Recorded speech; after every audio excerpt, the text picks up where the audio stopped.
Hello everyone, आशा करता हूँ आप सब बढ़िया होंगे। डीमन स्लेयर सीजन 3 के एपिसोड 10 रिलीज हो चुका है।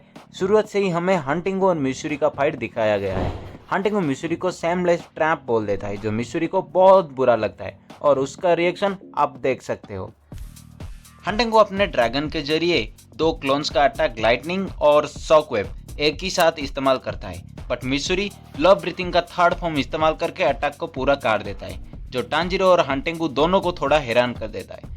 हंटिंगो फर्स्ट एक एक करके अटैक किया, उसके बाद एक ही साथ करीब 10 से ज़्यादा ड्रैगन से अटैक किया, फिर भी मिशूरी ने एक ही ब्रीथिंग में सबको हरा दिया। मिशूरी को हंटिंगो का ओरिजिनल बॉडी के बारे में पता नहीं था, इसीलिए वो इस बच्चे वाले बॉडी के गर्दन काटने पहुंच गया। बट हंटिंगो के ड्रैगन के अलावा उसका खुद का बॉडी भी अटैक कर पाता है। वो कंप्रेस्ड साउंड वेव्स इस्तेमाल करता है, पूरा करीब से, मतलब डायरेक्ट हिट, जो मिशूरी को कुछ समय के लिए बेहोश कर दिया था। इस अटैक के बाद हंटिंगो भी हैरान हो जाता है, क्योंकि वो जितने करीब से फुल पावर के साथ अटैक किया था, और कोई होता तो दिमाग के साथ साथ उसका बॉडी के टुकड़े टुकड़े हो जाते। बट मिशूरी के साथ क्यों नहीं हुआ, उसके फ्लैशबैक से ही पता चल जाएगा।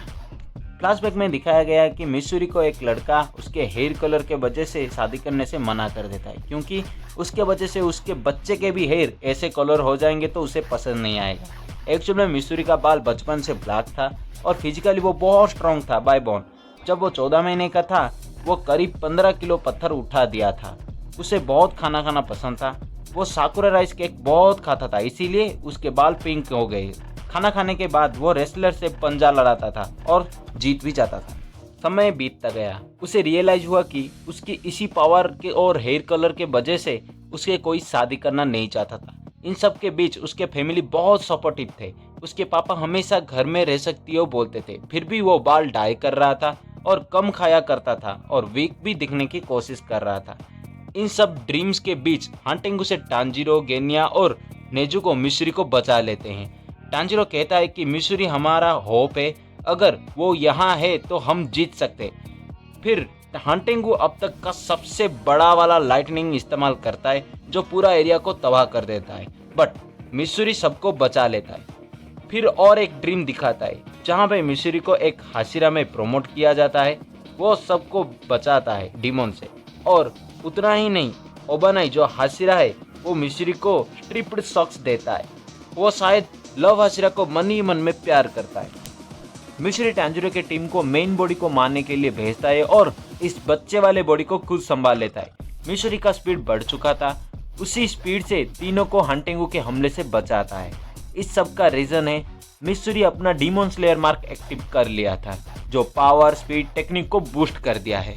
दूसरी तरफ टांजिरो उस पिद्दी के पीछे जाता है और रोकने की कोशिश करता है। गेनिया एक अपर डीमन को डिवोर किया था, इसीलिए उसका रीजेनरेटिव पावर और स्ट्रेंथ ज्यादा है। वो मुंह से ही काट के रोक लेता है। नेजुको अपना ब्लड फेंक के जलाने की कोशिश करता है और टांजिरो हिनोगामी कागुरा से कवर को स्पिल्ड कर देता है, बट वो पिद्दी ऑलरेडी भाग चुका था। गेनिया, नेजुको और टांजिरो तीनों उससे मारने की कोशिश करते हैं। बस उसी आधे अधूरी अटैक से खत्म कर दिया ये एपिसोड। सबको लगता था ये एपिसोड में हंटिंगो मरेगा और नेक्स्ट एपिसोड में हाशिरा ट्रेनिंग एआरसी दिखाएगा। फिर भी कोई बात नहीं, ग्यूको की लड़ाई से ये लड़ाई काफी इंटरेस्टिंग लगा। लव हाशिरा का ट्रू पोटेंशियल, पावर सबको हैरान कर दिया। वो हंटिंगो का हर एक मूव डिफेंड कर लेता है। लड़की में दम तो है, और वो अपने इमोशन को कंट्रोल भी नहीं कर पा रहा था, जैसे कि आप देख सकते हो। फिलहाल ये एपिसोड यहीं खत्म होता है। जाते जाते सब्सक्राइब करना मत भूलना। By the way, thank you for watching till and.